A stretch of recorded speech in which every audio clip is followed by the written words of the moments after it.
Good evening, everyone. Good news, everyone. Sorry, I want to keep doing that. Actually, bad news. Kevin's a little bit under the weather, so you're going to be stuck with me tonight. But to make up for it, we have the amazing Steve Bryant here. And you know how Kevin and I love artists because, we're writers and we all of us writers envy artists. So we have a writer and an artist here, Steve Bryant. Hi, Steve. Hey, how's it going? Doing all right.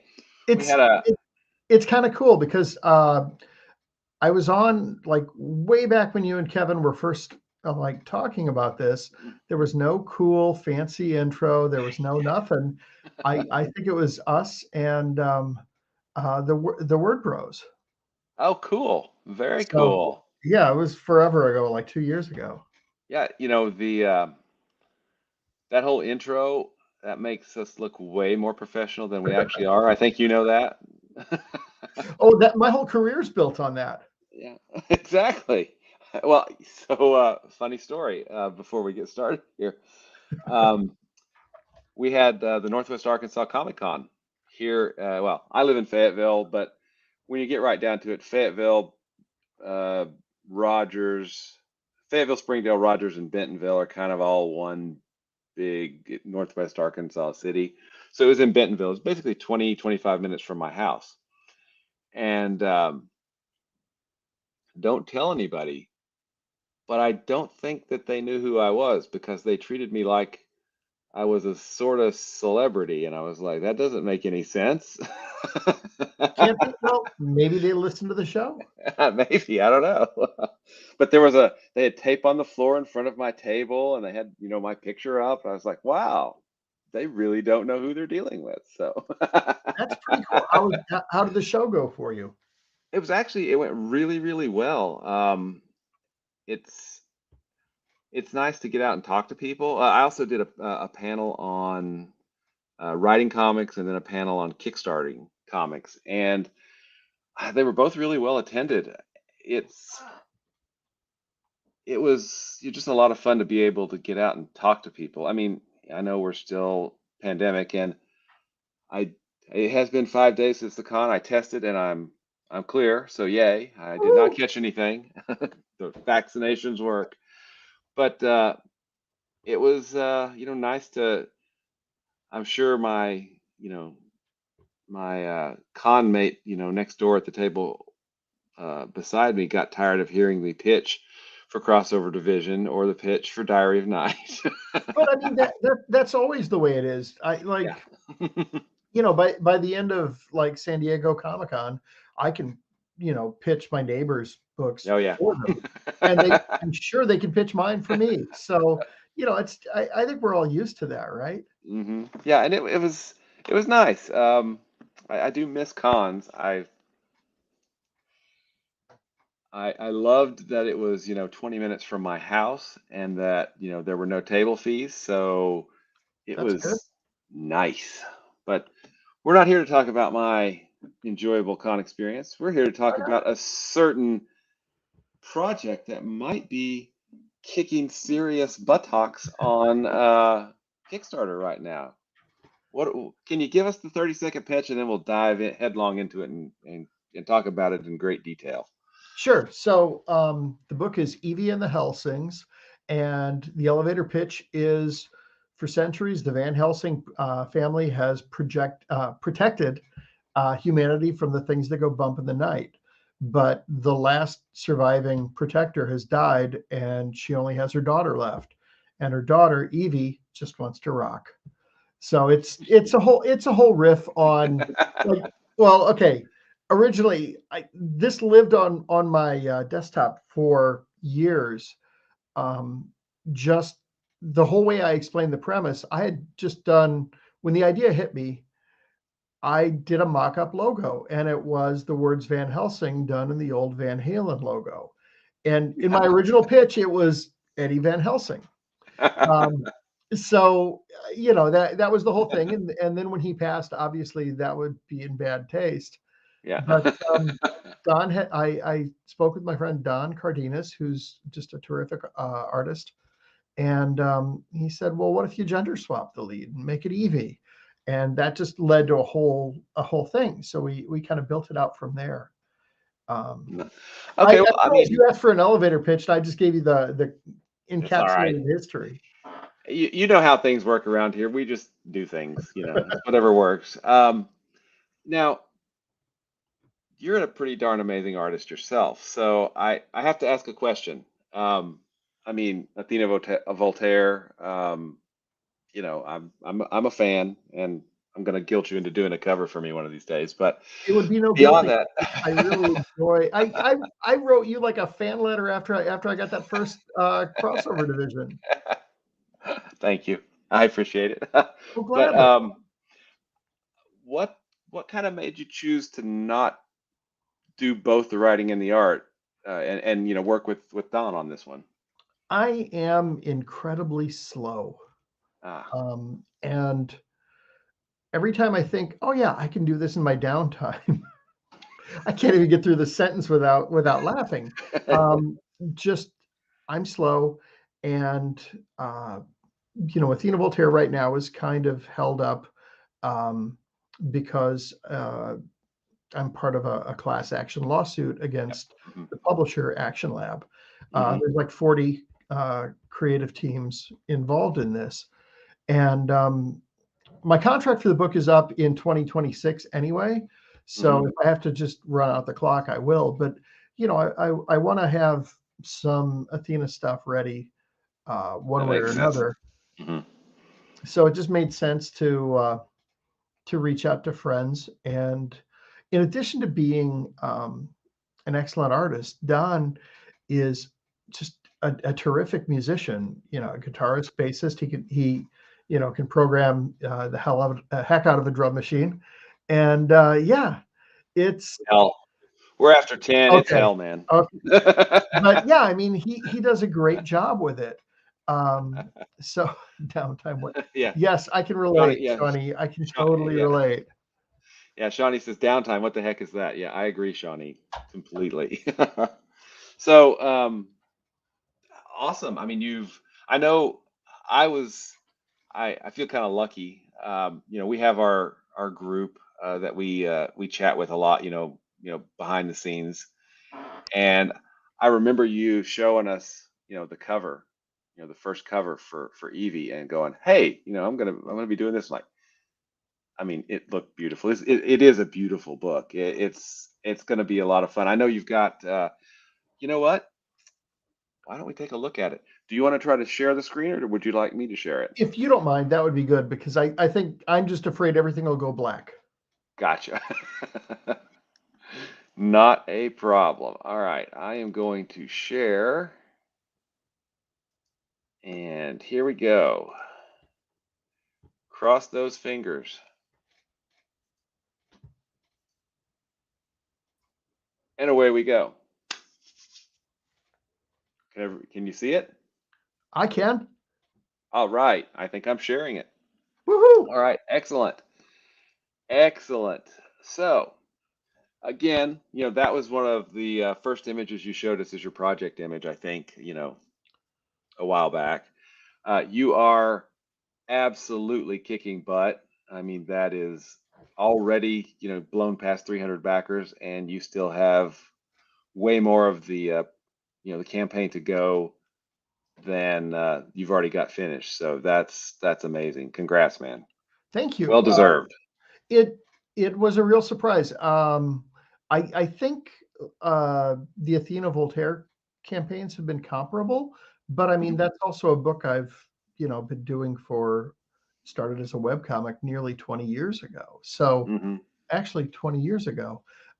So that has a bit more of an audience, but I don't think Don or I were either expecting Mhm. this this good of a reaction to something um, that nobody knew what the heck it was. So I feel like, we just came at the right time, I think. Nice. Well, I mean, and you have some pretty awesome variant covers, which I I'm kind of I I didn't go for it, but I love just the feel of the 70s Marvel-esque. I mean, It was a it's so blast. spot on. It is a blast. I'll move down to it. I Yeah, mean, you you're okay, saying, first, the one we're looking at right now is the mhm, main cover of the book, yep, and, Don penciled, inked, and colored it. nice, very nice. And I love your oh, we've got some stretch goals. Hey, that one's staked. Ka-chunk. It writes itself. It's a vampire book. Come on. Yeah. They don't suck. Ah, sorry. All Oh, right. tip your bartenders and waitresses. I'm here all week. That's right. That's right. Um, yeah, it's funded in 26 hours. That's amazing. I'm trying to find are the covers further on down? Yeah, yeah, I'm sorry. Yeah, we've got a few Okay. preview pages. I Uh-huh. can talk while you scroll down. Okay. It's again penciled and inked by Don Cardenas. Hmm. On Twitter, it's DonCardenas, art, Cool. ART, no spaces. So and colored by Jason Millay, JASON_MILLET. Nice. And as Oh, always, right. Here we go. Chris Murrin is editing the book, and that's just CHRIS_MURRIN. Chris So, has been editing my stuff for like 15 years now, I think. nice. Uh, who's handling the letters? I am. Oh, sweet. Very cool. We Uh, always like to shout out the letters. That's it's an unsung but vital part, of every comic. no, We've. I agree, and it's weird because I don't want to undermine people that do it, full Mhm. time, because I just, you know, I feel like I'm a dilettante letterer. Um, But you could do it all, man. You're a unicorn. I'm a Oh. bad colorist. But yeah, what we're looking at right now is my cover. I penciled and inked, and Mhm. Jason colored it. And yeah, I did the graphic design and stuff. Nice. Here we go. Okay, so yeah, Don penciled this. We had talked about doing a retro cover, and he suggested an homage to Tomb of Dracula #10, which Uh-huh. is the first appearance of Blade the Vampire Slayer. Ah. And he sent me some wonderful pencils, and then I um, tried to do my best Tom Palmer on top of it with the inks, Hmm. and I colored it and did the logo and stuff. And uh, I've got like an already built Photoshop file that has all the stuff we need to make it look worn and weathered. Oh. So I just kind of dropped it into my template. Uh, Nice. it's kind of foolproof. If you've got the right weathered page, you can make all this stuff look really cool. Very cool. Well, I think that looks awesome. I mean, it's I was like, wait a minute, Tomb of Dracula? That is so cool. Well, um, okay, we've already discussed what we want to do for the retro cover for issue 2, Oh, and okay. so yeah, it's not like it's a state secret or anything. We want to do. I can't remember if it's House of Secrets or House of Mystery. That first appearance of the Swamp Thing with the Yep. Bernie Wrightson cover. Hmm. Um, so yeah, we're both really excited about that. So that'll be our retro homage on issue 2. Cool. So, I mean, and we're looking at more of the covers here, but issue two. So, we're gonna at least, 2 issues, 3 issues. How many issues do you think, or how many issues do you have planned, and has that plan changed because of the resounding success of it so far? In my mind, I always think of things in terms of if I can get 3 trades out of this, that's good because um, working with friends and working essentially back end without a page rate, family comes first, and Mhm. actual jobs and stuff like that all factor in. But yeah, this seems to be going over better than we had hoped. So it obviously makes it a little more encouraging for us to spend for Don to be able to spend more time on it because the drawing is the heavy lifting. But yeah, the first story arc is 4 issues long. And I had a rough idea of things I wanted to touch on, but Don gave kind of, I always think in terms of character stuff, which is probably weird because I think most artists think visually. Hmm. Um, but I know there are certain character beats I wanted to have, and Don threw out a perfect setting for the second arc.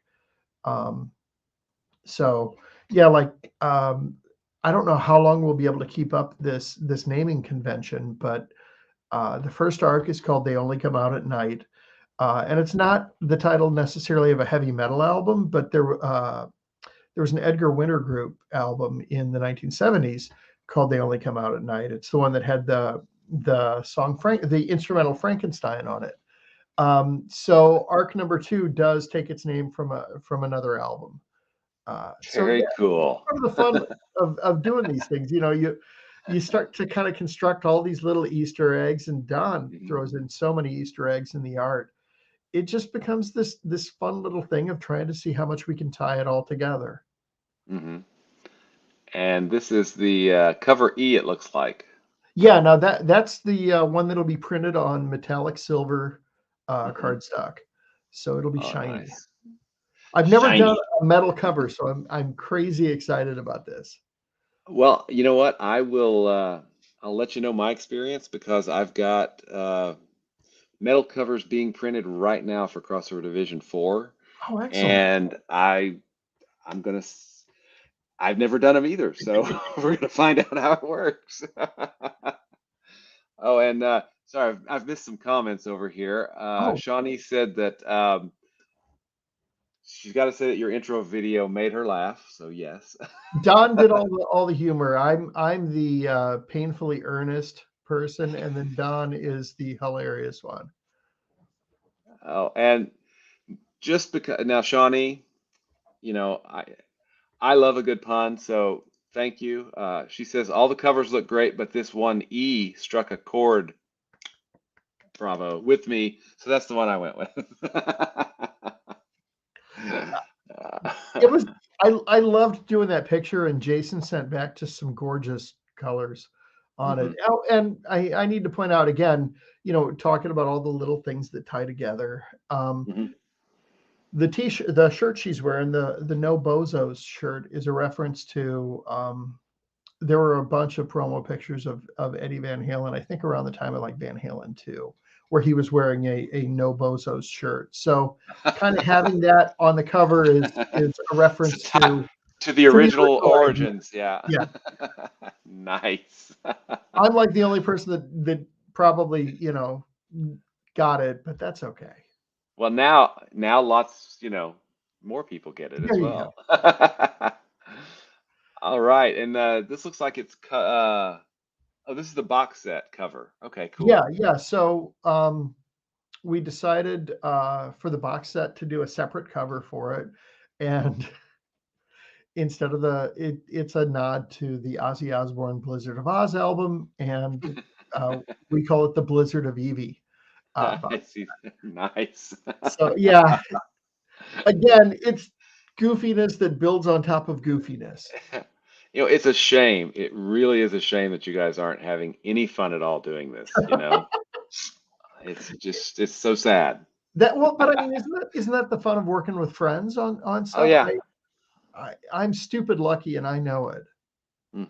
I mean, you know, it it is because I I just remember scripting the Tart crossover division crossover issue that we're still working on, people. It's with the artist. But it Oh, was just a artists, lot. they're the worst. Yeah, I know, but we loved them so much. I'm But it was self-taught. just so it was just so much fun. I mean, just throwing things back and forth, and Kevin and I, we keep a really high standard of there is nothing that's too stupid.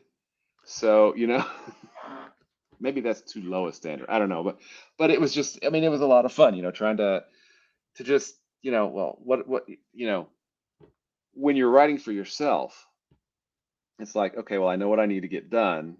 And maybe I'll surprise myself with like, oh, I didn't, hey, this that makes a lot of sense. I'll do that now. But with, writing for Kevin and him writing for me, it's like, well, okay, I need to do something that's going to impress him, or make him laugh, or or do something. So there's a lot more immediate back and forth that is just a whole lot of fun. And so, I mean, it looks like you guys are just having a blast. Oh, we are. Okay, can I ask you about Mhm, working on the crossover mhm. with Kevin? So how can you walk us through the process? Like Sure. where does the plot come from? Is it a back and forth, or did one of you have the initial idea? How do you deal with writing one another's characters, or do you just say, this is tart stuff, run with it, Kevin, and here's where I need to pick up? How does that work?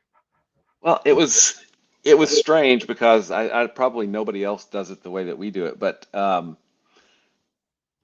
we had a really great crossover print with Tart and Hank and Hector fighting this Minotaur.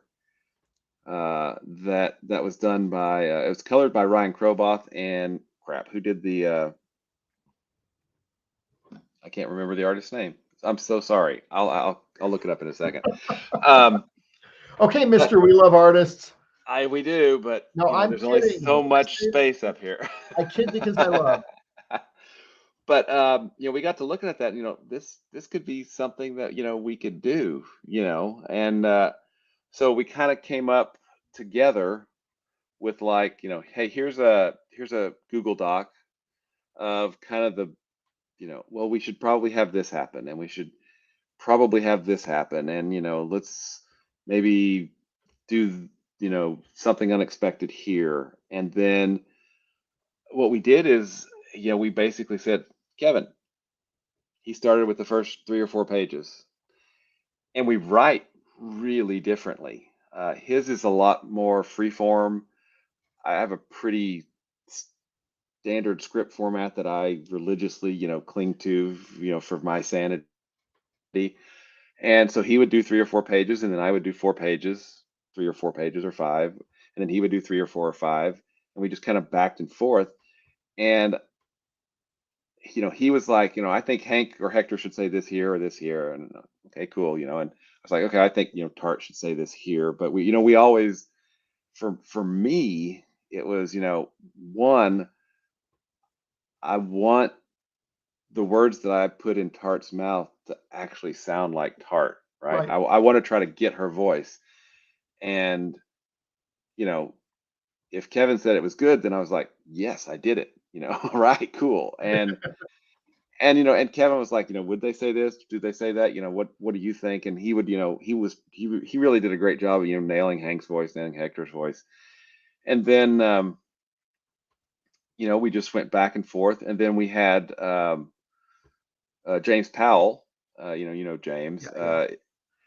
We had him go over it from an editorial standpoint, and then we also had Cassie, Kevin's normal editor, go over his part, go over it as well. So we had two sets of editors going over it, and we smoothed it out. We made changes, and it, to be honest, that experience was wonderful, but it also totally convinced me of the power of Google Docs as a way to just collaborate, right? I mean, I'm still hardcore when I'm writing. I've got Microsoft Word open because, oh my God, I've written in that forever, right? But as soon as I get the draft done, I upload it to Google Docs, and then, convert it to a Google Doc, so that as we're talking about stuff, we can leave all those comments out there. You know, James can say, "Good God, Will, this is so freaking stupid." He only says that 10 or 12 times per issue, but you know what I Not mean. bad. 22-page issue. You got Yeah, 10 solid ones in I'm there. half. Yeah, Yeah. exactly.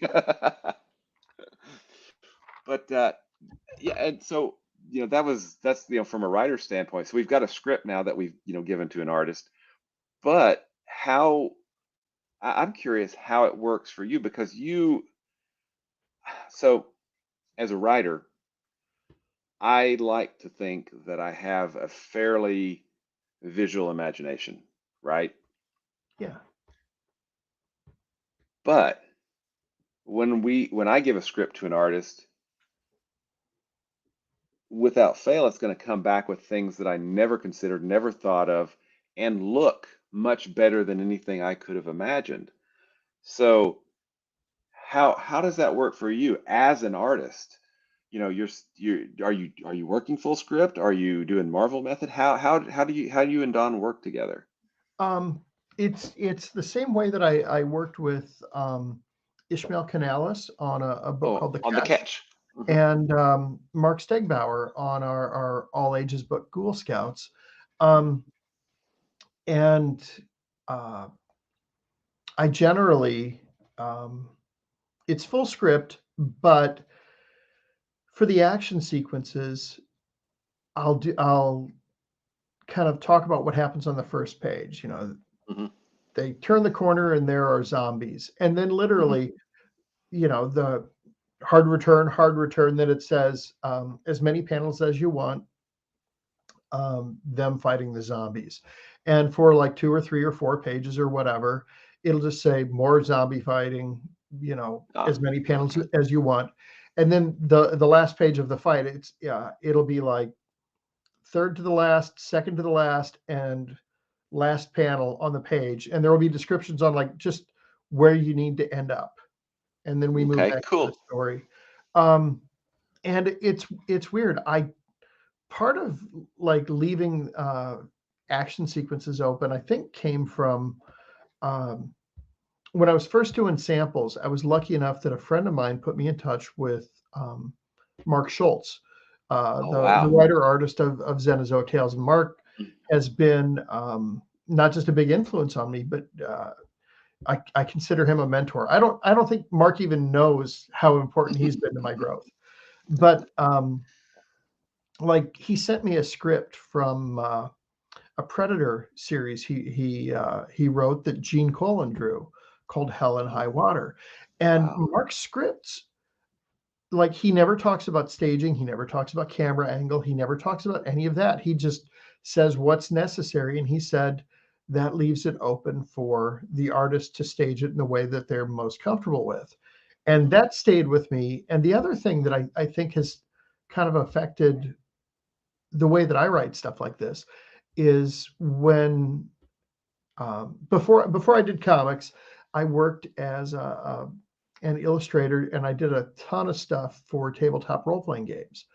And sometimes you would get the most ridiculous descriptions that are essentially like a tracking shot from a film, and you're spending so much time just trying to get everything in like a contractor's punch list that by the end of the piece it's just stale and stagnant because you had this wish list. At least I did. And Mhm. in recent years I found that part of my struggle is I have a condition called aphantasia, which is I realized I had it when I read an interview with uh, Glenn Keane, Oh, Disney animator and director. oh, mhm. So what aphantasia is um, essentially they say my mind's eye is blind. So I close my eyes. I can't tell you what my I mean I can tell you what my daughter looks like, but I can't see her in my eyes. Like when I close my eyes, there's no mental picture. And literally for decades, I thought when people were saying, I just draw what I see in my head, I really thought that was a figure of speech. And I Oh. didn't realize that people actually see things in their head. Um, and so I think that was part of my struggle with that kind of script. So Uh-huh. everything that I wrote, I kind of it evolved out of the way that I like to work. So if you tell me where we start and where we end up, I can stage things in a way that's going to work with the way my brain works. Um, Very so cool. so yeah, that's me. But I have a question for you. Do you mind? Do you mind if I Sure. interview you? Okay, Oh, cool. hey. So you were saying you have a very standard, not standard, but like you have a format. I have a lot of a format as well. So I wanted to hear how you do it and just kind of compare notes. Do you mind sharing? Sure. So, um, first off, let me preface this with I'm weird. Okay. Hey, you just heard my story. I I love this font called Courier Prime. Do you know what I'm talking about? I don't, but I have a rough idea. It's the newspaper font, right? Yeah, it's Courier, right? And it's a monospace font, so everything lines up if you space things out. It's not a variable width font. And I long ago I took the comics experience writing class, and one of the things that they talk about is, well, hey, here's what some scripts looks like. Here's what I think it's Paul Allor and Andy Smith came up with as, hey, this is going to work. So I grabbed that and then I modified it a little bit to make it what I like. And then that's, I tab in for this, I have that, and I go. I've got a template that I think I put 100 pages in just in case I was gonna, go to 100 pages. And then what I do is I copy that template. If I'm if I'm going to 24 pages, I cut out 25 through 100 and, change the header, change the name at the top, and then boom, I'm off to the races. I It's that font and and using Word. It's I feel like it's part of something that my brain needs to get me into that place where I can write. It's just one of the, and that's something else. I know Kevin is he'll actually write out a script, Oh, that sounds handwrite a cool. script. It sounds horrible to me, but he does it. So, when I talk about writing, I'm doing this. I'm like, yeah, that's how I've got to have a keyboard, or I can't do it. I've on my iPad here. Um, I've got a keyboard so that I can, type and just type, even if I'm just typing in a text file. Um, and that's one of the things that is I kind of it's both good and bad because ideally what I should do is I should probably have a document where I said, okay, this is issue 5. This happens, this happens, this happens, and then start breaking those out into scenes and build a script up from that.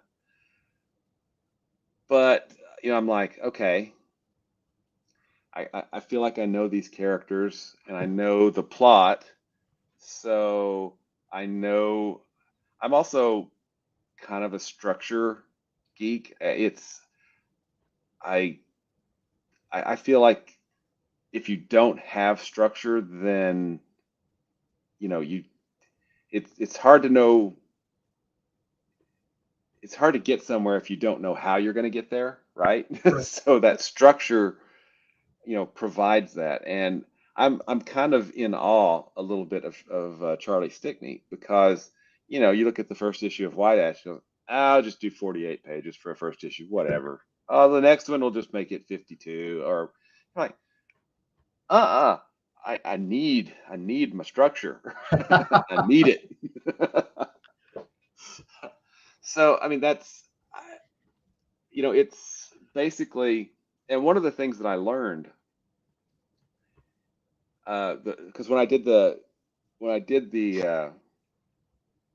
4 issues of Diary of Night, I worked with a really great artist, Gene Gonzalez, and he was very patient with me because I was calling shots, right? I thought that's what I was supposed to do, right? I didn't know.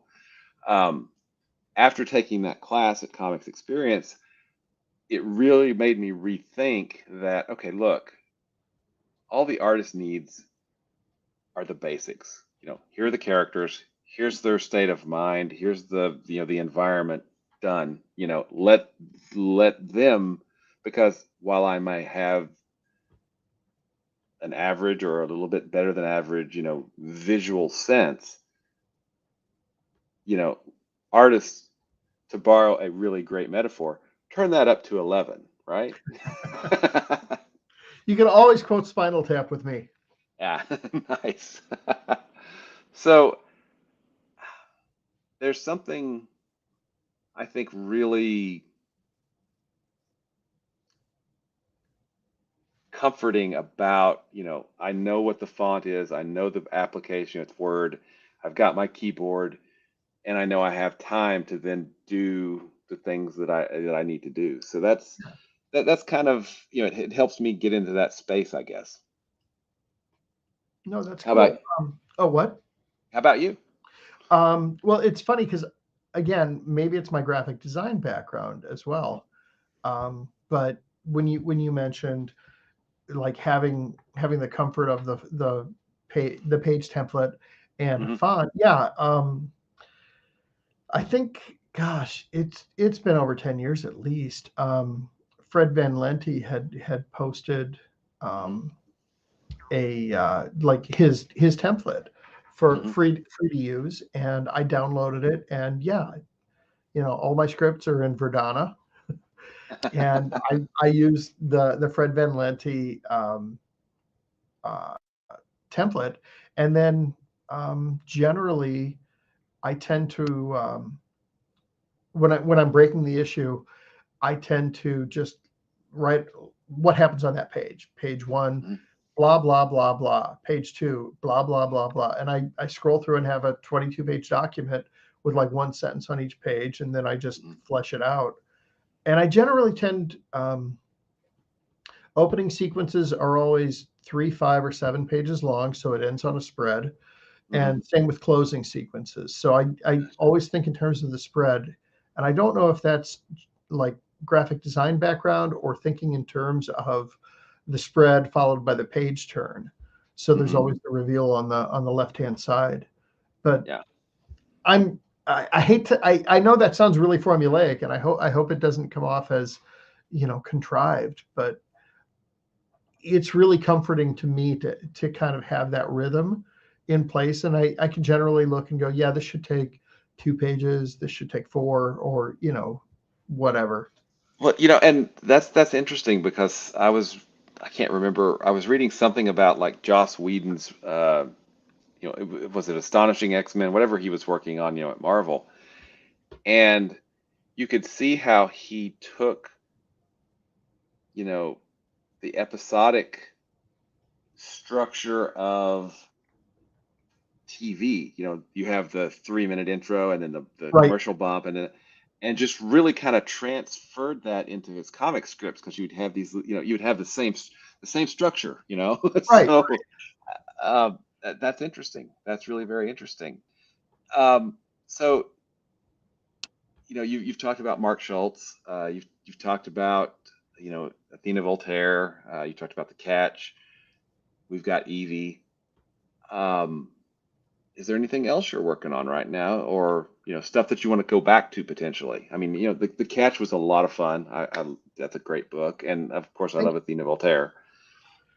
well, Mark and I have a completed issue of Ghoul Scouts Hmm. in the can, and Ghoul Scouts was also published by Action Labs, so that's on hold Yeah. until we figure out how the lawsuit's going. Hmm. But Mark is such a monster cartoonist. He's great at capturing kids and expressiveness and motion, but he was talking about wanting to try something that's not all ages. Hmm. So we're bouncing an idea back and forth for that I really hope we can get going sometime in the next year. I have a pitch in place for well, it was written with the publisher Quirk Books in Hmm. mind, in terms of like book trade type publishers. Hmm. But right now, their unsolicited submission box is currently closed. And Gotcha. I looked at the way that the pitch is formatted, and I need 2 more pages of artwork. Ah. And I don't want to say too much. I'll send it to you if you're interested. But Okay, cool. I'm pretty pleased with how it works out, and I'm sharing art with a couple of friends of mine, and it just turns out that the 2 pages we need are part of one of my friends' work, so he just needs Uh, to ink some stuff. Gotcha. But yeah, I mean, I would love to do something that for the book trade like that, and then I'm going to be drawing a short story with writer Alex Segura. Oh, okay. And I'm really excited about that. He sent me details on it, and I've been playing around with character designs and stuff. I have no idea when it's coming, and so I don't want to announce publisher or anything. But I've also already talked with the publisher, and everybody seems really cool. So I'm psyched about Awesome. that. And Very that's, cool. yeah, again, that's me just being the artist, not being a writer or a writer artist. And it's fun to flex those different Just muscles. the artist. Well, yeah, but I mean, it is fun to kind of flex those muscles. And I mean, Alex is such a great writer. I've been uh, enjoying his Pete Fernandez mystery series, and then he's got. I haven't gotten to his. I don't know. I don't know the lead character's name, but the book is Secret Identity, Mhm. um, and it combines his love of 1970s New York and the comic book industry, and noir mystery. So um, yeah, working with somebody like that is just a tremendous learning experience too. And he was kind enough for me to, bring in one of my safety blankets. So Jason Millay will be coloring that too.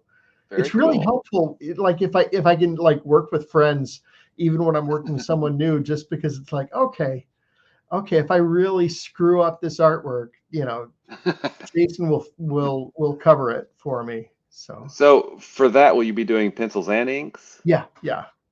I mean, you've talked about, Jason coloring your work. Have you worked with someone, inking your pencils, or have you inked somebody else's pencils? I mean, how does that work, from kind of your viewpoint as an artist? I mean, I know how it kind of works because my artists typically do both the pencils and the inks. So, Yeah, like I did a variant cover for Ghoul Scouts that I penciled and mark inked, oh, and cool. then like the retro variant on Evie, Don penciled that and I inked it. Hmm. We're doing a crossover print for a campaign that hasn't launched yet, so I can't say what it is. I don't think, but Don did a really rough layout, and I'm doing finishes on it, Oh, so it's a sweet. little more than just inking. Hmm. So yeah, I really like collaborative stuff, but I also know, like penciling wise, I'm so idiosyncratic in terms of Oh. uh, using reference and just trying to Mhm. get this stuff solved, that by the time I get it solved, I might as well ink it, just because there's so much going on. And I, kind of like the inking is the dessert phase. So it's Ah, hard for me to give that one up, because I'm like, well, I labored through all the pencils, I've solved the problems. Now I just want to have some fun and get my Al Williamson on, and just gotcha. so. Very nice. Um, well, did we make it through the covers? I don't know. Um, yeah, like the one we just went by was Uh, it's exclusive to the Blizzard of Eevee box set. So that yep, only shows up in that box set. yep. Yeah, that one. And then we've got a mystery box Hmm. that has the regular comic, a 6x9 drawing by Don, a 6x9 drawing by me, um, Cool. a Don comic, a me comic, and a me graphic novel all thrown into. Nice. They're Very nice. mystery, so you don't know which they are. Well, and speaking of, other work by you, do you have those available as add-ons? I know you've got, multiple volumes of Athena Voltaire, right? Yeah, that's something that I didn't put on the campaign page, just because um, it gets a little weird Mhm. with like the Action Lab books. If I were to buy them from Action Lab, they would cost 50% of cover, but they have to ship through Diamond because Action Lab doesn't have a warehouse.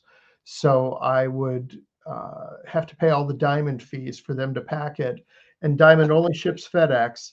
And so by the time I would get the books from Action Lab for a $15 trade, I'm in it for 10 to 12 bucks. Wow. So I did buy books through a retailer, but even then, um, they had to be shipped to the retailer, and I had to drive to pick them up. Mhm. So I'm kind of holding on to some of that back stock just because I didn't want to have deceptive numbers on our campaign. Oh, look, Mhm. we have $2,000 worth of Athena Voltaire sales, Mhm. and the campaign only gets to keep 1,000 of it, and I deplete my stock. So Gotcha. it's it's so goofy with how some of this stuff works because Mhm. I don't know. I need to talk to Don about how we're going to do backer kit because maybe that's part of a solution, or maybe we just kind of go Evie centric here because Mhm. it's just, yeah, it's frustrating to not own the copies of your book, and that's one of the really cool things about crowdfunding is Yeah. having that whole back stock, that back Mhm. catalog available. Well, and that's, I think that's an interesting. You've had success in, working with a publisher, um, and you've also had success, on Kickstarter, and those are two at this point wildly divergent audiences, right? I mean, Yeah, there's the Wednesday Warriors in the direct market, and then there's, crowdfunding, right? And speaking as someone who hasn't really, got into the direct market, I sometimes feel like, well, it is a god awful amount of work for a really small reward because, when you get right down to it, running a comic shop is hard, and yeah, I get that. And there are not a whole lot of comic shops that will take risk. And, from their standpoint, it is risk on, supporting, various indie comics. And I completely understand that. So from my point of view, it makes more sense, to kind of go all in with the crowdfunding and Kickstarter because that lets me get the thing made, right? I can right. hold the thing in my hands and it's made. Uh, and then worry about, okay, well, maybe this can be, maybe it'll be a trade, maybe it'll be a hardcover, maybe we can get it into the direct market, maybe we can get it into the book trade, other things. But getting it made first is kind of where I come from as, someone not really uh, in previews essentially. What, kind of what's your opinion? Because you see it from both sides. You've been in both places. Well, you're absolutely right. It's hard to be a comics retailer because they're buying books sight unseen that are non-returnable. Mm-hmm. Um, and so, as a creator selling to the direct market, that's great because they're non-returnable. That sale is actually a sale. Mm-hmm. Um, and that's the scary part about getting into the book trade. I've heard horror stories about publishers that get sunk because 2 years after they've cashed the check, they get a whole pallet full of returns, and the returns are beaten up, and Yeah. suddenly, they have to refund the money. So Mm-hmm. that's pretty dangerous too, Mm-hmm. as a publisher. Um, and yeah, with the direct market, as a creator, the most you can do is provide someone with a preview. Mm-hmm. And you have to hope that they have the time to look at that preview. And if they have the time to look at that preview, then they have to not be completely exhausted because they're probably working a 70-hour week. They have to, have the non-exhaustion mental capacity to say, oh, Bill and Sally and Joanne would all like this book, and write Mm-hmm. it down. And then, how much worth their time is selling, 3 books to Bill and Joe and Sally, or whatever names I threw Yeah. out. Mm-hmm. Um, because they're buying that 3.99 book for 50% of cover. So that's a lot of work for them to make $4.50, assuming they're not offering discounts Yeah. to their uh, Mm-hmm. audience. So yeah, that's a lot to ask somebody, because again, they're small businesses. They generally are not staffed well enough to where the owner is like, going to run off to Bermuda or whatever for, a vacation every month or something. It's a lot of hard work, a lot of overtime, and you're asking a lot of them. Hmm. You're asking them to do a lot of reading and figuring out who will buy this book for not much of a margin for them. Hmm. Um, and so, yeah, like having said that, um, I have had the stupidest career in comics because, well, no, okay, so I tried to break in, getting freelance art, did not get any, and then I tried to pitch a creator-owned book, Athena Voltaire, Uh-huh. uh, with not much interest, and then a friend of mine pointed me to a website, moderntales.com, was starting a spinoff called Adventure Strips. And Athena was a perfect fit for that. So we did the Athena web strip Hmm. for a couple of years, and I got nominated for an Eisner Award for that strip. Well, the strip got Nice. nominated, not me, Hmm. but it got nominated for an Eisner. And this is great. We didn't win, but that's okay. But immediately, my thought was, great, now I can find a comic publisher. So I abandoned comics to get validation in the direct market. And, the book was briefly at Speakeasy before they went out of business. And then it was at Ape Entertainment. And then uh, I landed with a place called Sequential Pulp, who had an imprint at Dark Horse. Oh, And during cool. this time, I decided I wanted to remaster the first volume for the compendium, but I also did a Kickstarter for an Athena story. Hmm. At the time that I did the Kickstarter, it was still 2010. I think, like, I did the math, and I think Kickstarter had been around for like 9 months, and Wow. we exceeded our funding goal, made over 10 grand, and I promptly abandoned Kickstarter to take the book to Dark Horse, where, and again, if in some ways, those of us that, have gone through the Diamond catalog so many times, it's like, oh, I get to be in the front of the catalog. This will be my make it or break it type of thing. But the reality is, Dark Horse as a company has a staff that they have to support. Hmm. And at the time, they were still doing the Buffy books and the Mignola books, and they were the same month that Athena Voltaire came out. They did Fight Club 2 also. Oh. So if you are a responsible publisher with a staff of what, 30, 40, 60 people, I don't know, Hmm. um, where are you going to put most of your marketing muscle? It's not going to be this dumb little 1930s pulp adventure. It's going to be Fight Club 2 or the Whedonverse or the Mignolaverse. And so,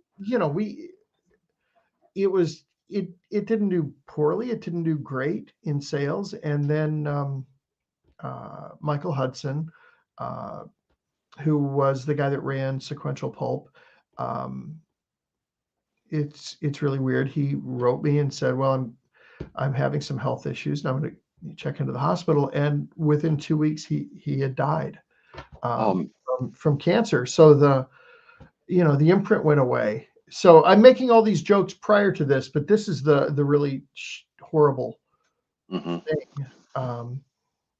And yeah, I mean, in light of losing your life, you know, having to look for another publisher is not a big deal. Uh, Mhm. but yeah, just I think the really big thing, now that I've brought the whole room down, uh, but no, I feel like I kind of ground to a stop, and I'm like, oh God, now I got to go back to the story of a bad career.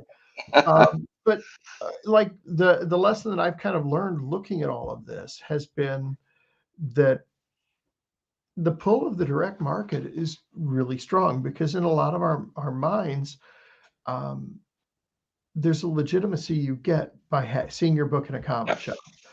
Yep. But it's hard for the comic shop to make a lot of money on independent comics. It's hard for creators to make a lot of money on independent comics in comic shops. And none of these things are the fault of the shops or the readers or the creators. It's just, a reality. And, for me, I'm leaning heavier towards wanting to do more crowdfunding. I just wish I could find a way to be able to do more conventions. And that's one of those things where it's like, I wish I had this group of people that all, wanted to do a summer tour, so to speak. Yeah.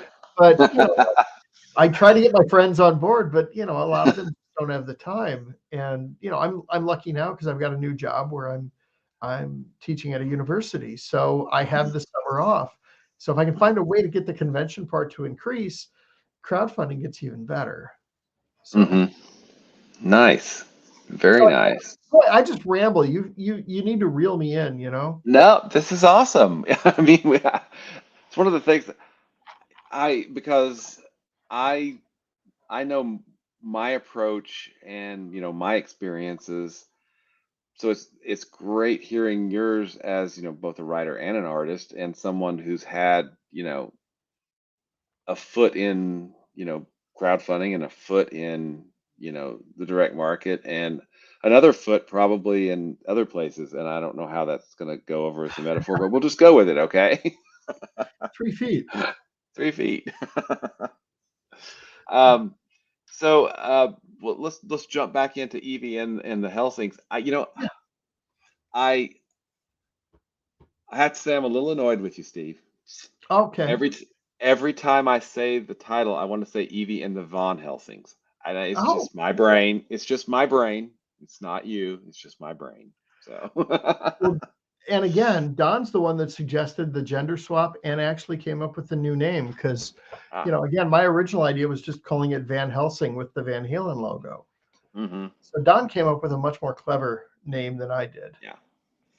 Well, and I mean, it works. It's an awesome looking book. But let's go over the rewards. So this is the first issue, right? Yes. So it looks like you have digital. Yes. Okay, excellent. And how many pages is this first issue? 22 pages of story, and then I think we have I think 6 pages of back matter. We'll have the preview of the issue 2 cover, and 2 pages of everyone who backs it listed as the road crew. So um, Nice. I think it's 22 pages of story, but like 30 pages of content. So we get to be roadies. Yes. Nice. Well, I mean, you have a high enough pledge. Maybe you're a guitar tech. I don't know. Or, the unnoticed presence. I always loved that award you got playing, Guitar Hero for playing the bass, the unnoticed presence. I love that. Oh, I never played Guitar Hero, but I am a Oh, recovering bass player, so oh. I think I'm offended by this game. It was I mean, I can't play an instrument to save my life, but it was fun pretending that I could almost play because I I don't know. I think Geddy Lee and Chris Squire would like to have a word. Um, so yeah. Oh, Anyway, 30 pages of stuff and a cardstock cover. nice. And then we've got cover A here. Yes. We've got cover B, and then we've got the retro cover C, cover D, and Yeah, then that's my nod to Tim Bradstreet on that one. I did kind of the oh, duo shade type of look on uh-huh, it. Tim was the main artist on Vampire the Masquerade when White Wolf Game Studio launched that back in oh, 1990. nice. And Tim's a friend. Again, he's one of my 3 mentors. So it was kind of nice to just do that as a love letter hit to his work. Oh, very cool. Very cool. And Tim did work on, did he do Hawkman or Hawk World? Oh, I don't know if he inked Truman on that. Tim Truman did the majority of that. I That's think right. Brad Yeah. did a little work. He inked Truman on Dragon Chang Oh, from okay. Eclipse, and then Tim had a run of covers on the Garth Ennis Punisher Oh, run okay. and Hellblazer at Ah, DC. gotcha. Okay. So yeah, Cool. he's amazing. All right. And then guitar picks. Very cool. And then we've got the nice metallic cover E, right? Yes. I wish there was a way to show off that it was metal on there, but yeah. It's just metal, right? No. All right. So, as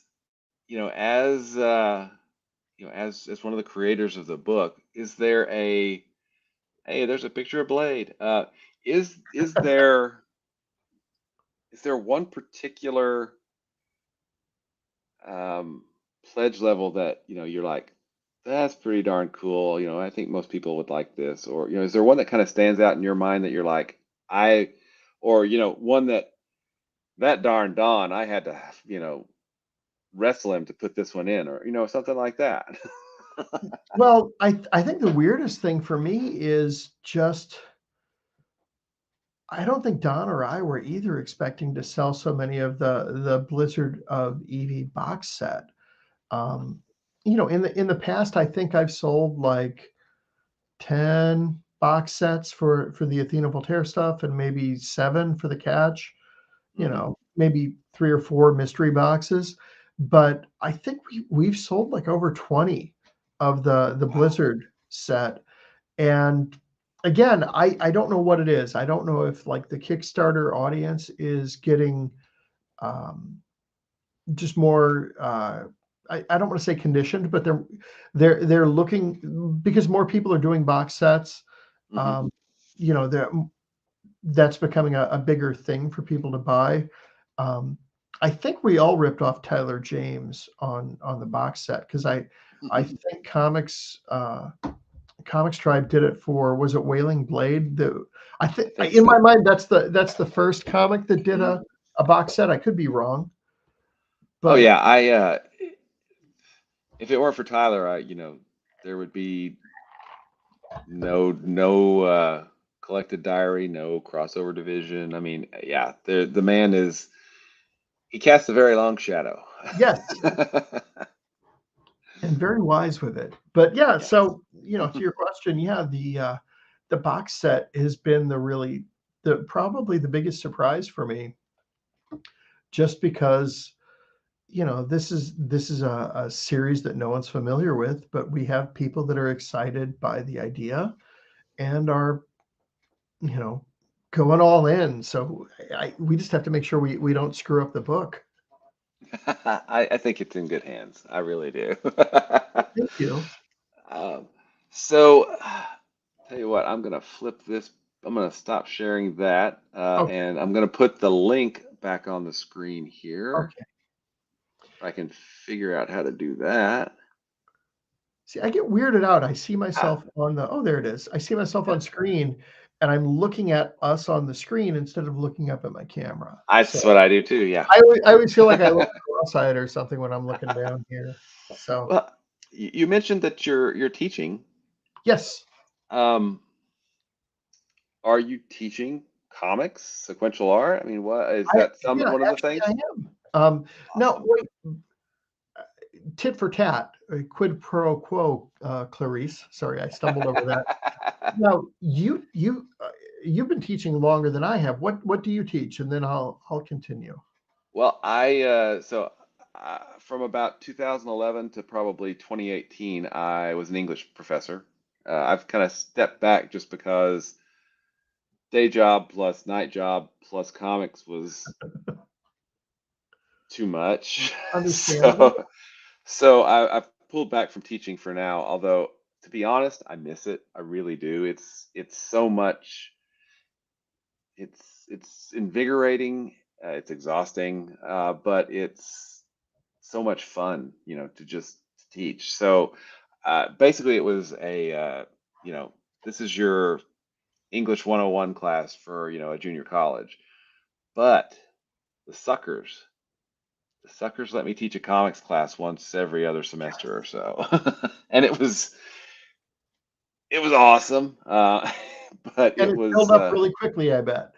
uh, you know, it was pretty small. So, we only had like 8, 9, 10 students. It made, so, but it wasn't, a packed house, mainly because, you know, it was an English class at a junior college. Right, right. So, but it was great because of course, I took a kind of a writer centric approach, and we talked about, work by Alan Moore, by Neil Gaiman, um, because I am a fanboy. We also talked about Walter Simonson's Thor, because hey, I got to choose, so I chose. So, Why not? but it was a lot of fun because for the a lot of the students, it was the first time that they were coming to comics, and we went through understanding comics. Understanding comics is just, I mean, it's such a powerful work, because you had you had McLeod as a working cartoonist talking about, hey, these are the tools that I use. This is why I think these tools work. There's the chapter "Blood in the Gutter," and Yeah. that just blow, which is great because you have the gutter and everything. But it's just great because it really kind of distills a couple of things about comics that I think are just amazing. One is that, unlike, movies and animation or TV, comics are not just this experiential thing that you just sit there and, it happens to you. Right. Comics are this weird bastard child of graphic design and art and writing and all of these things coming together, but it doesn't actually come together until a reader actually processes it and makes it happen. In that example, you've got the panel with a woman, and a I know knife the one you're coming at talking her, about.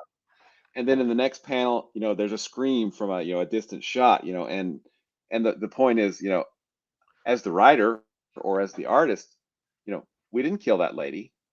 You as the reader did, because you connected, you made that a sequence of two pan, Well, yeah, it's the closure of it yeah. where yeah, Mhm. I think he says the reader is complicit, and yeah, Yeah. that's so cool. Sorry, I didn't mean to Oh, step on your and toes. and then the other thing about it is, that comics are so, and this goes back even to Eisner and comics and sequential, comics Yeah, and sequential comics. art. Yeah, it's so efficient as a storytelling medium, right? I mean, you're getting all of that information. This could be, 10 pages of prose, or it could be 2 panels of a comic, right? I mean, it's such an efficient medium. I mean, and that's one of the reasons that Eisner, you know, worked for the army, with the Joe Dope stuff, Right. so this is how you do something, show, not tell, and this is how you don't do it, right? Because I think that was what the thing did. But I mean, comics are just so powerful, and it's, for me, it's, the medium grabbed hold and has never let me go. I just, don't get me wrong, I like movies, I like video games, I like all the geek stuff, but there's a power in comics that isn't anywhere else, and it's awesome, you know? No, I agree 100%. And Hmm. it's funny because yeah, last semester I got to teach comics and sequential art, and I Oh, used nice. uh, understanding comics, and then I also it was kind of weird because I realized early on that so many art students aren't really taught like there's so much. A lot of art schools don't do much in the way of demystifying the process. Ah. So many um, young artists feel like they have to form themselves out of whole cloth.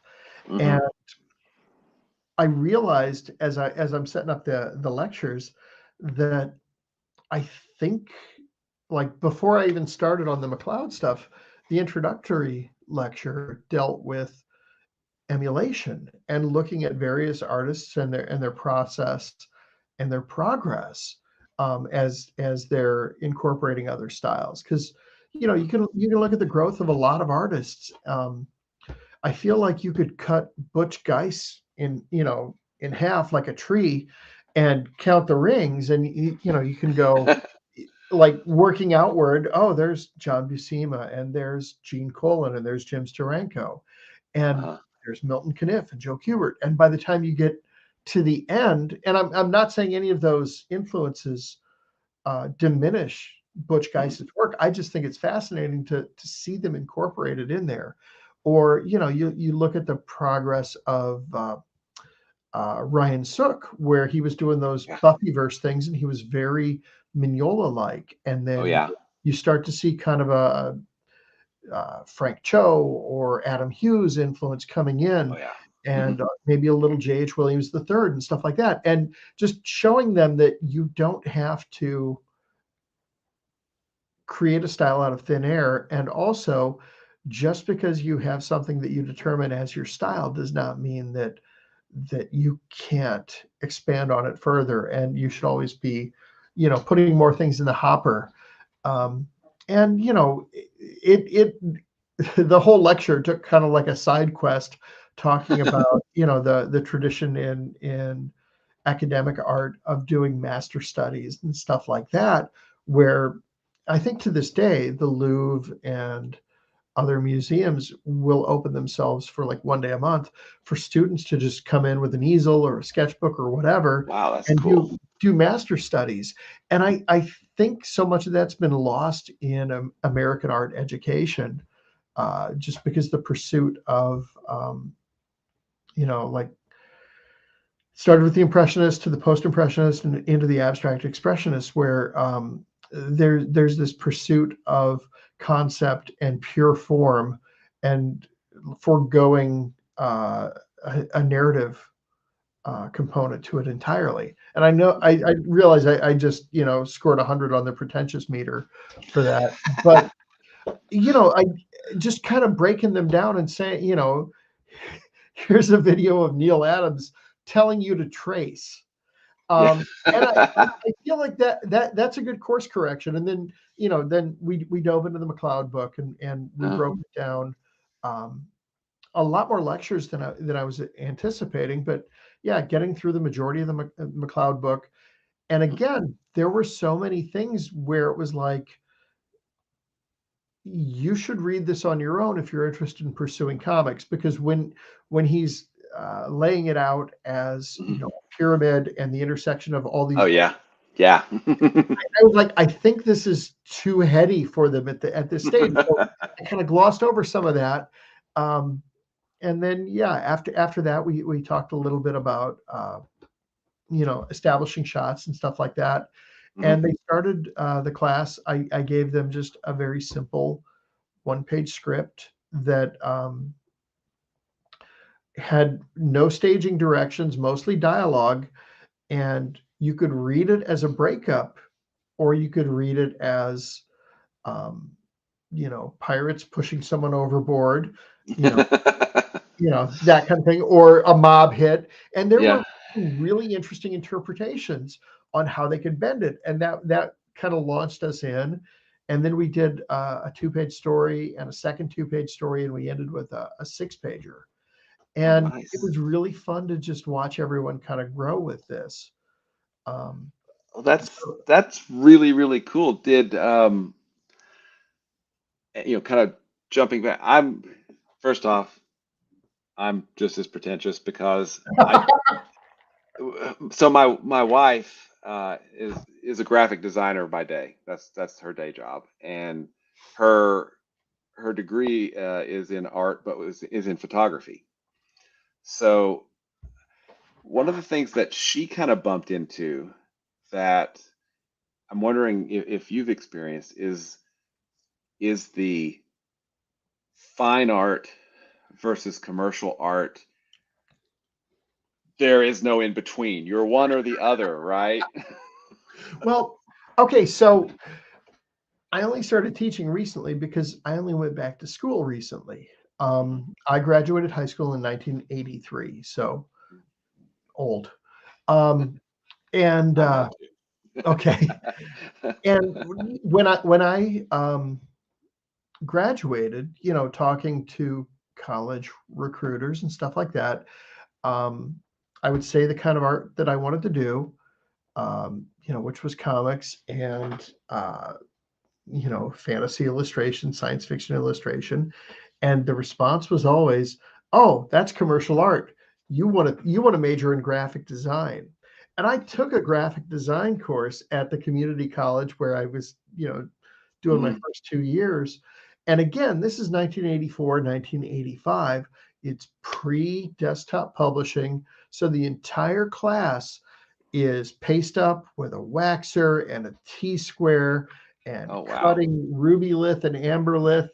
And I said, okay, I'll finish up my fine art not even undergrad, my fine art associates, and I'm just going to try to build a portfolio.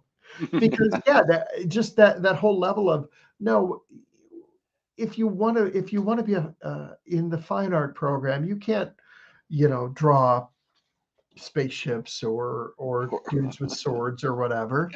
And because again, it's that pretentious Mhm.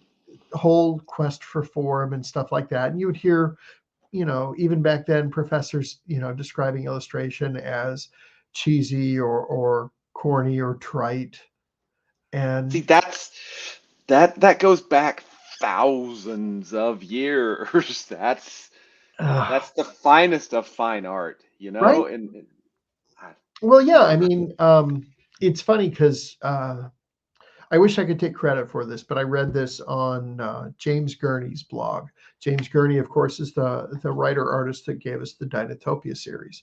He was also an illustrator for National Geographic and stuff like that. But he pointed to, I'm blanking on the guy's name now. He was a professor. Last name was Nolan. He was a professor at the Hartford Art School, mhm. and his whole contention was that if you really look at the art that normal people looked at, he didn't use Mhm. the word gatekeepers, but I think that fine art is largely the product of privilege and gatekeeping. Mhm. Um, but if you looked at the art that, like, in Nolan's words, real people liked, it was comics and animation and illustration. And that just because,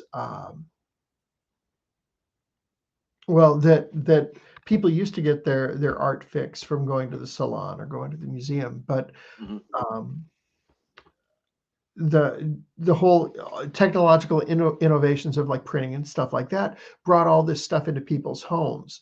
And so he kind of reimagined art history with the forefront of these narrative mediums, because narrative art, you know although back to Van Eyck and David and stuff like that, and it was only the art for art's sake movement that pushed narrative art away. But Nolan's whole instructional model puts narrative art at the forefront, and that, like, modern art still has an important role, but it's largely that of like an agent provocateur.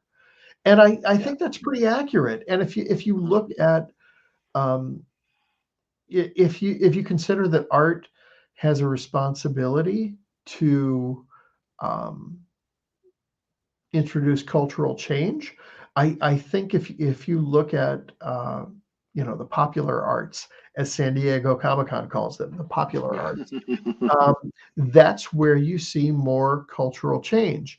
And if you look at gallery art, you get the only times that you actually hear about gallery art is manufactured outrage over like the Mapplethorpe exhibit or the Piss Christ Yep. piece, and they never talk about like you know what the Piss Christ piece was, right? Yeah. Mhm. Okay, Yep. so crucifix in urine.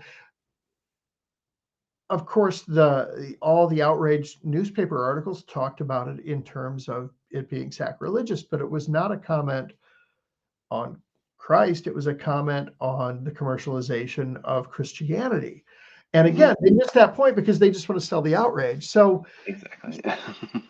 if if you want to look at stuff that actually has like a societal effect, and I'm back on the pretentious wagon, join me, but like stuff that actually has I'm a going. a cultural effect. Look at mainstream movies. Look at Crazy Rich Asians or Black Panther or TV shows like Reservation Dogs, where we're seeing the importance of representation on all of these Hmm. these things. Or something as innocuous as sitcoms. And I'm not saying these two are entirely tied, but because correlation does not prove causation. But if you look at the number of Americans that supported marriage equality or gay marriage prior to the debut of the TV show Modern Family versus the perception by the time that show went off the air, I think you could make a pretty strong case that just showing Hmm. people as people did more than I'll go back to the Mapplethorpe photo Hmm. exhibit as an example, because one induced outrage and one actually contributed to provoking a societal change. Thank you for coming to my TED Talk. Well, and Sorry about that. no, I mean, I think that was that. I mean, that's fascinating because I so, my wife has an art degree, and I I love to just talk about art with her. Um one of the discussions we have a lot is, and I'm usually on the losing side of the argument because my daughter-in-law is an art teacher, at in grade school, so and middle school, but I'm like, okay, well, a sunset is not art. A picture of a sunset can be art. A picture, a painting of a sunset can be art, but a sunset itself is not art because art requires human, and I've since amended that because we've seen some apes paint and I think some dogs paint at this point, but that's edge. And we'll talk about, well, why is this art? And one of the things that I'm going to pull back from the pretentiousness a little bit is a lot of modern art to me feels more like performance art than actual art, because in my mind art can't really be an accident. There has to be intent, and I feel like there has to be skill, right? You have to. It's not something that, okay, if I can do it, it's not art, all right? Because Well, yeah. so that's kind of, we have kind of those discussions, and okay, funny story. Jackson Pollock, right? For the longest time, I have been like, the dude splattered paint on canvas. This is stupid. But I saw, we were watching a bunch of art documentaries that led into a bunch of Nazi documentaries because they stole so much art. It was really wild. Well, lots of World War II Turn. documentaries. Yeah, it was really how we kind of got into that setup. But somehow we got on to Pollock, and um, it finally clicked with me why he was important, because his paintings are human produced fractals almost, because you can't tell if you're up close or if you're far away because they look the same. And he Right. was doing this drunk or not drunk, I don't know, whatever. But it finally made me appreciate the forethought and the skill that went into doing the thing that he was doing versus me not understanding it. So, I think understanding is uh, Kevin has a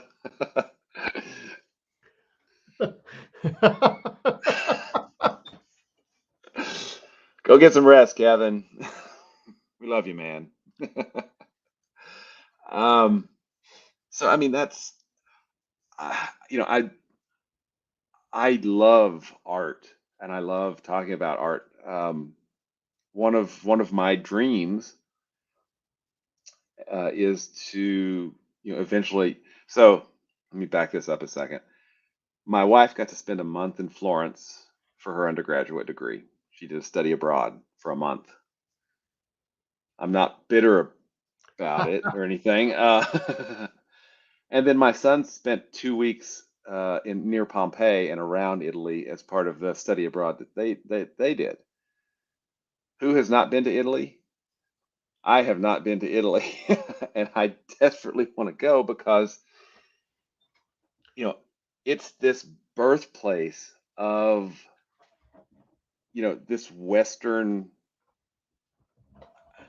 for lack of a better term, ideal of art and literature and math and science and all of these things that are ultimately really important to me, and I want to see it. Yeah, yeah. But so I mean, we talk a lot about art, and I usually try to bring comics into it because I'm a geek, and it's made me kind of question a lot of because they'll ask questions of me, and I'm like, well, is that just my bias, or why do I feel that way? Because I'm gonna I'm gonna admit this, and people are gonna throw things at me. I have an intellectual understanding of the importance of Jack Kirby, but I don't get Kirby. Okay, I mean, at my core, I came along, I think, too late because the Kirby that I was exposed to was later Kirby, like on Superpowers, where Yeah. it's it still has his energy, but it's from my biased eye, the art is almost ugly, right? It's so stylized that it's no longer, and I've read, the early Fantastic Fours, and there's, great stuff going on there. But again, it's not, I don't deny Kirby's importance. It's just, I don't get him, and there are artists that, I do get and I don't get. That's kind of the big one, at least to me, is, how art can be so subjective that, you know, hey, I miss Pollock, or I don't think Kirby, I don't get Kirby, So I mean, Right. it's I mean, how well, we talked about your influences, and I love that tree metaphor, because you look at someone like Frank Miller, right? Started out on Daredevil with a very Marvel House style, right? Yeah, I mean, I look at that early stuff and um, I see Gil Kane, I Hmm. see like the Bridgman Anatomy books. I know he said Neil was a big influence on him, but I don't see it as much in that work. And it might just be, you had kind of the bridge of Klaus Janson, who had been inking Bob Brown Hmm. before, Frank came on. I don't know. But yeah, I didn't see as much Neil on there. Well, and then you see how he goes, you know, as Daredevil, first off, as the writer leaves Daredevil and he takes over writing and he's drawing it, and he's bringing in all that noir, and then also a lot of the influences from Japan at that point, because this would have been early '80s, right? Well, late '70s, early '80s, and then I am still 1986 is like this this nuclear detonation year for comics, right? Because so much was going on. You have Dark Knight, you have Watchmen, you have all of these things that we still talk about. But you look at his work on Dark Knight, and it's changed pretty radically. I mean, you could also look at Ronin, Yeah, because that that's that the one was that I was going to bring in as Mhm, kind of the transition from the Daredevil stuff to to Dark Knight, because I remember I was, I don't know, like a high school junior, maybe a senior, when Ronin came out, and I did not get it. mhm, Because I wanted the Frank Miller Daredevil guy. yeah. But okay, if I can backtrack for a second, Sure. when I was talking about some of the issues I have with how fine art is taught, I don't want that to be confused with a lack of respect for the impressionists who I adore, and the Mhm, post-impressionists, and even into the abstract expressionists and stuff like that. There's still a lot of value in a lot of mhm. 20th century work. So I don't want it to sound like I'm pissing on that, because I'm not. But and then I'm just playing catch up right now. To your point about not getting Kirby, I got Kirby as a kid, Uh-huh. because uh, the first DC comic I bought was Commandy, the Last Boy on Earth, and I was a Marvel zombie, and I made the connection that in these Marvel triple action reprints of the Avengers, and in Marvel's Greatest Comics, the reprints of the Fantastic Four, those were both Jack Kirby, and I had the light bulb go off because that's the Commandy guy. Yeah. And suddenly I was like, this is the first artist I can recognize. But Uh, the funny thing is, the artists that I didn't get, there are a few of them. I did not get Joe Kubert as a kid. I did not get him at all. It was sketchy, mhm, and it looked wrong, and it was bad. And then mhm. as an adult, when I looked, and I could look at the work and go, I was an idiot, because what I mistook for sketchy and bad is actually vibrant and gestural, and there's a Mhm. lot of a great kinetic vibe to the work. Also, as a kid, I did not get Frank Robbins, who was Oh, doing Captain America and was doing the Invaders. mhm, And I still contend I'm not crazy about Robbins as a superhero artist, but mhm. my big shift was, discovering his Johnny Hazard stuff, Ah, where you see the really solid Milton Caniff vibe to it. So at that point, I was mhm. like, oh, again, I was That's an fine. idiot. And then okay, I'm almost done playing catch up. When you're talking about uh, 1986, for me, it's a little earlier than that. There's Mhm. this wonderful period um, in both Marvel and DC that I refer to as like their auteur period, Okay. because you had Byrne on the FF, Oh, and you yeah. had Simonson on Thor, and you had Yep. Miller on Daredevil, and Mhm, then even though it wasn't a singular artist or writer, you had Wolfman and Perez on the Titans. yep. And really, you could add Claremont to that Mhm. visionary, not visionary. I've lost the word. Auteur. Uh, Auteur. Thank you. I'm like voyeur. No, you could add That's cool Claremont. too. But like all of these books had really individual voices, Mhm, and even like the beginning of the crossover mania did not ruin that. And mhm, I'm not as fond of a lot of the contemporary comic stuff now, where it's very event driven and it feels almost like they're trying to emulate a TV writer's room. Having said that, they're very successful, so I don't know what I'm talking about. But yeah, for me, that period from, maybe, I don't know, 81, 82, up through, like you were saying, 86, 87. Um, Mhm. and then, yeah, after that, I did make the jump to independent comics, Oh um, yeah. as well. Okay, for me, the really big uh, aha moment was, when John Byrne left the FF, because I thought I was a huge fan of the FF, and he left it, and there was like a shooter scripted issue 300, and Steve Englehart, whose Avengers work I had loved, took over, and then there was an awful run by Tom DeFalco, and I want to say, was it Ron Friends was drawing it? But somewhere along the way, I realized, oh, it's not the FF that I love, it's It's John Burns Byrne. FF. And, because Uh, he made me like Superman and he made me like yeah. this and that. And that Mhm. was the big thing where I was like, I had the FF back to issue 20 at that time. And I was like, you know what? I got Masterworks. I'm fine. I'm I can quit this run. It's okay. Yeah. And that was really cathartic. And that was kind of the beginning of me saying, okay, I wanna pursue, just creatives that I like. So Mhm. that was a big sea change for me.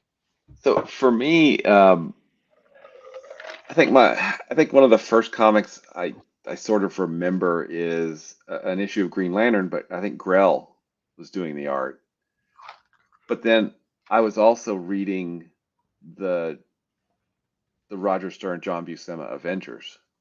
So The that's Tom Palmer inks. Tom Palmer inks. Yeah, I mean, so that's how those characters should look, and that's how stories should be told, right? I mean, Right.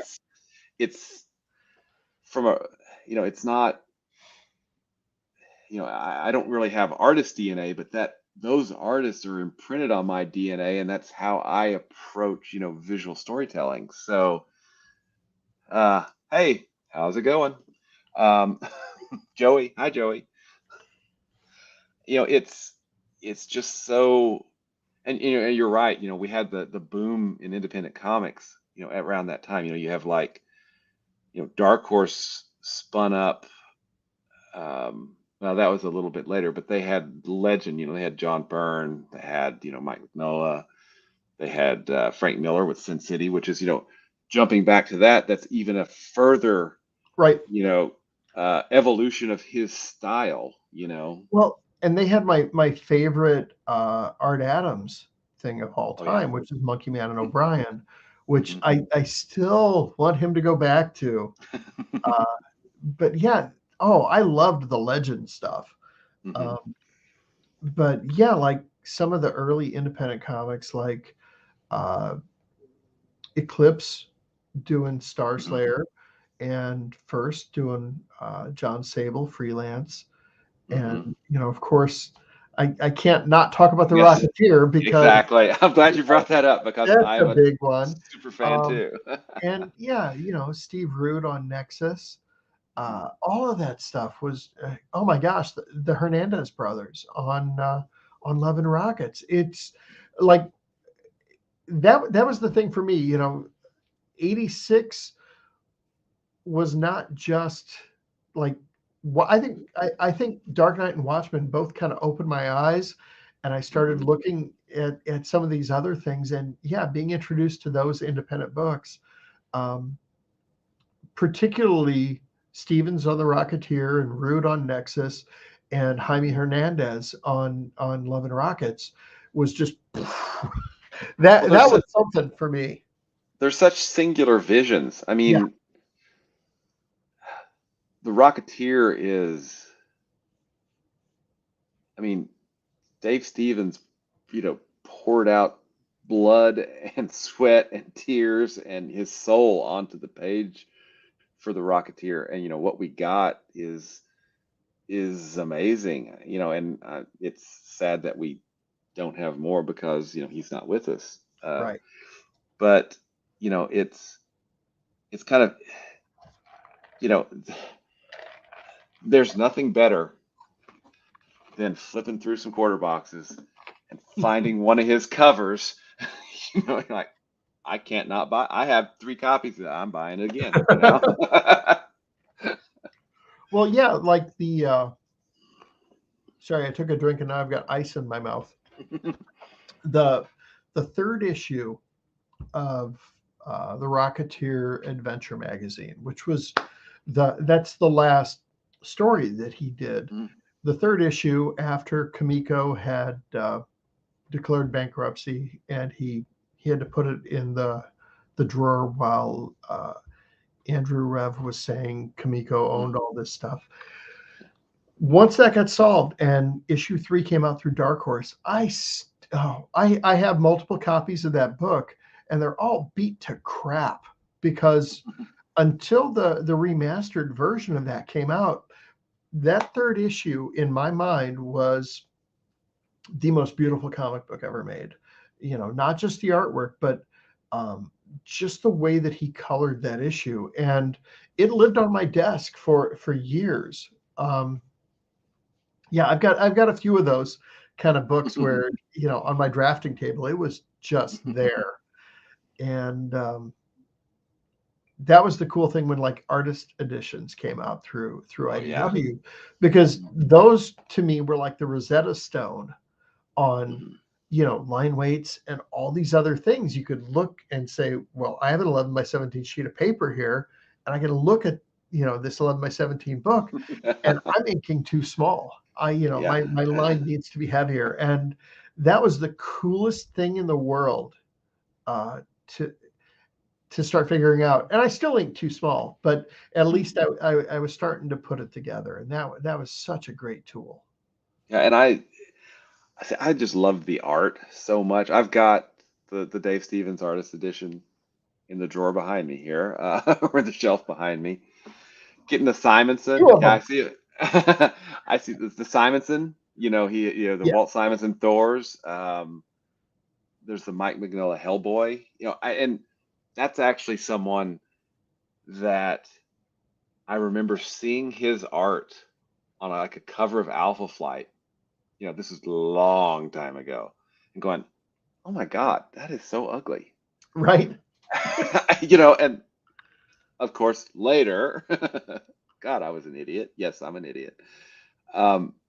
Just realizing, what he's doing, with the blacks, spotting, and silhouette and just contrast and all the things that he does so well. And then the design, the way Hellboy is designed and how that speaks directly to his character, with the kind of the bent shoulders and all that. I mean, it's brilliant. It's just it's finally seeing that. Well, yeah, like the turning point for me with Mignola was the Topps Comics adaptation of the Coppola Dracula. Yep. And like I love his current work as well, and I love when he uses kind of the thin dead weight line, and then he'll spot a bunch of chunky blacks in there. But oh boy, there's something about that period from the Dracula adaptation through the story that ran in Dark Horse Presents, The Wolves of St. August. That is my favorite Mignola period. It's one of those things where it's like I love it all, but my favorite Beatles album is still Revolver. And so I look at like Wolves of St. August as Mignola's Revolver, where he's starting to experiment with how that works. And it's just, so beautiful, especially in black and white. Yeah. So, yeah. We could go on talking about art all night, but it's getting late. Let's. Oh, yeah, I'm sorry. Well, no, it's really late for you. Oh, no, I'm Central Time. So. Okay. Yeah. Screw people on the East Coast. That's right. I've got a friend. I've got a friend that's, I'm like, are you are you Central Time or, Eastern Time? He says, I'm Central Time as God intended. So, Well played. I'm so waiting for Kevin to type something. yeah. Let's go ahead and swing back to Evie and the Helsings, which I said it correctly. Yes. All right. Yes, thank you. And I've got the project link up here. So that's kickstarter.com/project Steve Bryant /EVIE dash and dash the dash Helsings dash one. So go check it Or out and yes. Oh, you got a short link for us. we can redirect just from evieandthehelsings.com. Awesome. Very cool. Well, let's go through the pitch one more time and just, for anybody that showed up late, and tell us about Evie and the Helsings. The last member of the Van Helsing family of monster hunters has died, and the mantle falls to her daughter, who just wants to play in a rock and roll band. So that's, yeah, it's Buffy the Vampire Slayer meets This Is Spinal Tap by way of Ash versus Evil Dead. So Nice. it's or like on the Kickstarter page, I did say, if you found yourself bobbing your head to the music in Peacemaker, this book is for you. If you rooted for Eddie Munson in Stranger Things, this This book is book for is you. free. So Excellent. All right. Well, tell you what, I am going to, if you want to hang, feel free to hang. I'm going to talk about the campaigns that are still live, that we that have been on the show previously, yeah, and we'll go from there. Hey, Shawnee, thanks for hanging out. Yeah, thank you. yeah, we could probably just sit and talk about art for about 8 or 12 hours, and you know, I would learn a lot, but Don't I'm I'm old and I need sleep sometimes too, so. same. All right, so what have we got here on my list? Let's see. Looks like we have Crossroads, which is a mystery horror comic, and I'm not quite sure what that one completely is, but check it out because you need to. Okay. And then this was on the show. Unfortunately, I was prepping for the con last week, and as an old man, I'm trying to run now. And when I say run, I mean run. And I was worn out last week, so I was a wimp. But so we had on last week, we had this How to Build an Army. It's a manga for everyone. Go check that out. It's a great name. Yeah. And still running. I think they are maybe have a week left. But Thoughtscape Comics by our friend Matt Marilari, and it is for issues 2 and 3. You can also get the first issue, but definitely worth checking out. It's got lots of different artists that Matt's working with in kind of a Twilight Zone-esque, short story approach anthology that's still kind of connected. And then we haven't had Brant or Lisa on the show in a while, and I am calling you out, Brant and Lisa. But they've got a Torch Night Games. They've got some diamond paintings running right now. I believe they also have, they also have another puzzle. Let's see, Wonderland, Oz, Neverland. I think Wonderland is it. Not sure, but go check it out. And I think that's about all we have right now. You still need to go check out Evie and the Helsings because Steve's awesome, and you want it. We need to be able to bring him back on the show, and so we can talk more art, and maybe mock Kevin a little bit, but we'll do that I'm later. there for that. I am Okay. here for that. All right. Thanks again, everyone. I think we're going to call it tonight. And Land of Oz is the newest one on Kickstarter. Thanks, Shawnee. And Shawnee, thanks for hanging out. Thank you. And I think that that is going to be it for this week.